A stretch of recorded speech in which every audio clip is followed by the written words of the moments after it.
Hi friends, welcome to Indhu's Kitchen. இன்னைக்கு நம்மளோட கிச்சன்ல ஹோட்டல்ல கிடைக்கிற மாதிரியே நல்ல சாஃப்டான லேயரான பரோட்டா எப்படி செய்யறதுன்னு பார்க்கலாம். இப்போ இதை செய்யறதுக்காக ஃபர்ஸ்ட் ஒரு அகலமான பவுல்ல 1/2 கிலோ அளவு மைதா மாவு எடுத்து வச்சிருக்கேன். இப்போ இந்த மாவுக்கு தேவையான அளவு உப்பு, 1 டீஸ்பூன் அளவு தூள் உப்பு சேர்த்துட்டு நல்லா ஈவனா மிக்ஸ் பண்ணி விட்டுக்கோங்க. நல்ல ஈவனாக மிக்ஸ் பண்ணதுக்கு அப்புறமா இதில் ஒரு முட்டை சேர்த்துக்கிறேன். 1/2 கிலோ மைதாவுக்கு ஒரு முட்டை தான் சேர்த்துருக்கேன். இது ஆப்ஷனல் தான். உங்களுக்கு முட்டை சேர்க்க விருப்பம் இல்லை அப்படின்னா நீங்கள் தாராளமாக ஸ்கிப் பண்ணிக்கலாம். இது கூடவே 1/2 கப் அளவு காய்ச்சி ஆற வச்ச பால் சேர்த்துருக்கேன். பால் கொஞ்சம் திக்கான பாலாக சேர்த்துக்கோங்க, அப்போ டேஸ்ட் நல்லாயிருக்கும். இப்போ இது கூடவே 1 டேபிள் ஸ்பூன் அளவு சமையல் எண்ணெய் சேர்த்துட்டு இது எல்லாத்தையுமே ஃபஸ்ட்டு நல்லா ஈவனாக மிக்ஸ் பண்ணி விட்டுக்கலாம். மாவை நல்லா ஈவனாக மிக்ஸ் பண்ணதுக்கு அப்புறமா இதில் கொஞ்சம் கொஞ்சமாக தண்ணி சேர்த்து சப்பாத்தி மாவை விட கொஞ்சம் இலகலாக பிசைஞ்சு எடுத்துக்கணும். மாவு பிசைஞ்சிட்டு இருக்கும்போதே இதில் நான் 1 டீஸ்பூன் அளவு சர்க்கரை சேர்த்துக்கிறேன். சர்க்கரை ஸ்டார்டிங்லேயே சேர்த்துருக்கணும், நான் மறந்துட்டேன், அதனால் இடையில சேர்த்துருக்கேன். நீங்கள் உப்பு சேர்க்குறோம் இல்லையா, அந்த டைம்லேயே நீங்கள் சர்க்கரையும் சேர்த்துக்கோங்க. சர்க்கரை சேர்க்கும்போது தான் நம்மளுக்கு பரோட்டா நல்ல கோல்டன் ப்ரௌன் கலரில் கிடைக்கும். இப்போ கொஞ்சம் கொஞ்சமாக தண்ணி சேர்த்து நான் மாவு பிசைஞ்சு எடுத்திருக்கேன். பாருங்கள், மாவு இந்த மாதிரி தான் இருக்கணும். மாவு இந்த அளவுக்கு நல்லா சாஃப்டாக இருக்கணும். பாருங்கள், இந்த மாதிரி. இப்போது இதில் ஒரு 1/2 டேபிள் ஸ்பூன் அளவு எண்ணெயை கையில் சேர்த்துட்டு இந்த மாவில் எல்லா சைடுமே படுறது மாதிரி நல்லா தடவி விட்டுக்கலாம்.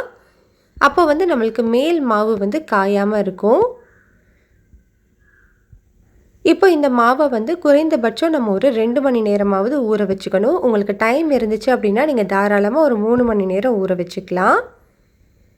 நான் கிட்டத்தட்ட ஒரு 3 மணி நேரம் ஊற வச்சு எடுத்திருக்கேன். மாவு பாருங்கள், இந்த அளவுக்கு நல்லா சாஃப்டாக வந்திருக்கு. இப்போ இதை திரும்ப எடுத்துகிட்டு ஒரு 2 நிமிஷத்துக்கு மட்டும் பிசைஞ்சு விட்டுக்கலாம்.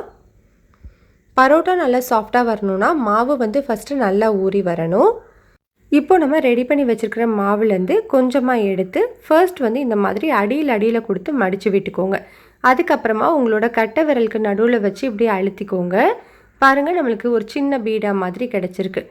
இதே மாதிரி நம்ம எல்லா மாவையுமே செஞ்சு எடுத்துக்கலாம். இப்படி பண்ணும்போது நம்மளுக்கு பரோட்டா எல்லாமே ஈவனான சைஸில் கிடைக்கும். இப்போ நம்ம ரெடி பண்ண பீடா மேலே ஒரு 3லேருந்து 4 டேபிள் ஸ்பூன் அளவு எண்ணெய் நல்லா தடவி விட்டுக்கோங்க. அப்போ இன்னுமுமே நல்லா சாஃப்டாக கிடைக்கும். எண்ணெய் தடவினதுக்கப்புறமா இதை ஒரு மூடி போட்டு 1/2 மணி நேரத்துக்கு வச்சுக்கலாம். 1/2 மணி நேரத்துக்கு அப்புறமா நம்ம பரோட்டா செய்கிறதுக்காக கிச்சன் கவுண்டர் டாப்பில் நல்லா அந்த மாதிரி எண்ணெய் தடவி விட்டுக்கோங்க.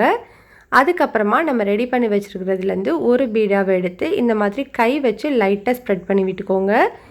அதுக்கப்புறமா இந்த மாதிரி சப்பாத்தி கட்டை வச்சு எவ்வளோ மெல்லிஸாக தேய்க்க முடியுமோ அந்த அளவுக்கு மெல்லிஸாக தேய்ச்சிக்கோங்க. நல்ல மெல்லிஸாக தேய்ச்சதுக்கப்புறமா இது மேலே ஒரு 2 டேபிள் ஸ்பூன் அளவு எண்ணெயை நல்லா ஈவனாக ஸ்ப்ரெட் பண்ணிக்கோங்க. இப்படி எண்ணெய் தடவும் போது தான் நம்மளுக்கு பரோட்டா நல்லா லேயராக கிடைக்கும். எண்ணெய் நல்லா தடவுனதுக்கப்புறமா ஒரு ஓரத்துலேருந்து அப்படியே கீழேருந்து மேலே தூக்கிட்டு இந்த மாதிரி சுற்றி விட்டுக்கோங்க. அந்த எண்டு இருக்கு இல்லையா, அதை மட்டும் உள் பக்கமாக கொடுத்து அமுத்தி விட்டுக்கலாம். இதே மாதிரி நம்ம எல்லாத்தையுமே செஞ்சு எடுத்துக்கலாம். நம்ம அடுத்தது செகண்ட் மெத்தட் பார்க்கலாம். பரோட்டா கடைங்களில் வீசுறது மாதிரி வீச போகிறோம். அதுக்காக இந்த மாதிரி ஒரு பீடா எடுத்து நல்லா இந்த மாதிரி சப்பாத்தி சைஸ்க்கு கையை வச்சே நல்லா திரட்டி விட்டுக்கோங்க. அதுக்கப்புறமா உங்களோட ரைட் ஹேண்டை மேலேயும் உங்களோட லெஃப்ட் ஹேண்டை கீழேயும் வச்சு இந்த மாதிரி வீசி விட்டுக்கோங்க. கொஞ்சம் கையை நகர்த்தி நல்லா வீசினீங்க அப்படின்னா உங்களுக்கு நல்லாவே வீச வரும். இப்போ நம்ம வீசி வச்சுருக்கிற இந்த பரோட்டா மேலேயும் கொஞ்சமாக நல்லா எண்ணெய் தடவி விட்டுட்டு அதே மாதிரி கீழேருந்து மேலே தூக்கி பிடிச்சிக்கலாம். பிடிச்சிட்டு அப்படியே சுற்றி விட்டுக்கோங்க. அவ்வளோதான். உங்களுக்கு எந்த மெத்தட் ஈஸியாக இருக்கோ அதே மாதிரியே நீங்கள் செஞ்சு எடுத்துக்கலாம். நான் இப்போது ஒரு 5 பரோட்டாக்கு ரெடி பண்ணி வச்சுருக்கிறேன். பாருங்கள், அது நம்மளுக்கு ஏர் பபிள்ஸ் எல்லாம் மேலே வந்திருக்கு பாருங்கள். இதுதான் கரெக்டான பதம். இப்போ நம்ம பரோட்டா செய்கிறதுக்கு நம்ம ரெடி பண்ணி வச்சுருக்கிற பரோட்டாலேருந்து ஒன்று எடுத்து இந்த மாதிரி ரொம்ப மெல்லிஸாகவும் இல்லாமல் ரொம்ப திக்காகவும் இல்லாமல் ஓரளவுக்கு மீடியம் சைஸாக அமுத்தி விட்டுக்கோங்க. இப்போ இதே மாதிரி நம்ம 5ஐயுமே செஞ்சு எடுத்துக்கலாம். இப்போ நம்ம பரோட்டா செய்கிறதுக்காக தோசைக்கல் நல்லா சூடுபடுத்திக்கோங்க. கல் நல்லாவே சூடானதுக்கப்புறமா நம்ம ரெடி பண்ண பரோட்டா சேர்த்துட்டு ஒரு 1 டீஸ்பூன் எண்ணெய் சேர்த்துக்கோங்க. ஸ்டவ்வை வந்து மீடியம் ஹீட்லேயே வச்சு 2 சைடும் திருப்பி போட்டு வேக விடுங்க. அப்போது தான் ஈவனாக வெந்து வரும். 2 சைடுமே வெந்ததுக்கப்புறமா நம்ம இதை எடுத்துடலாம். அவ்வளோதான், நம்மளுக்கு ரொம்ப சூப்பரான பரோட்டா வந்து ரெடி ஆயிடுச்சு. ஃபஸ்ட்டு ஒரு 2-3 பரோட்டா ரெடி பண்ணிக்கலாம். ரெடி பண்ணதுக்கப்புறமா அது சூடாக இருக்கும்போது இந்த மாதிரி ஓரங்களை நல்லா அழுத்தி பிடிச்சி தட்டி விட்டுக்கோங்க. இப்படி பண்ணும்போது நம்மளுக்கு நல்ல லேயராக கிடைக்கும். அவ்வளோதான், நம்மளுக்கு ரொம்ப டேஸ்டான பரோட்டா ரெடி ஆயிடுச்சு. கட்டாயம் இந்த மெத்தடில் நீங்கள் ட்ரை பண்ணி பாருங்கள். இந்த வீடியோ உங்களுக்கு பிடிச்சிருந்ததுன்னா லைக் பண்ணுங்கள், ஷேர் பண்ணுங்கள், கமெண்ட் பண்ணுங்கள். இந்துஸ் கிச்சனை சப்ஸ்கிரைப் பண்ணிக்கோங்க.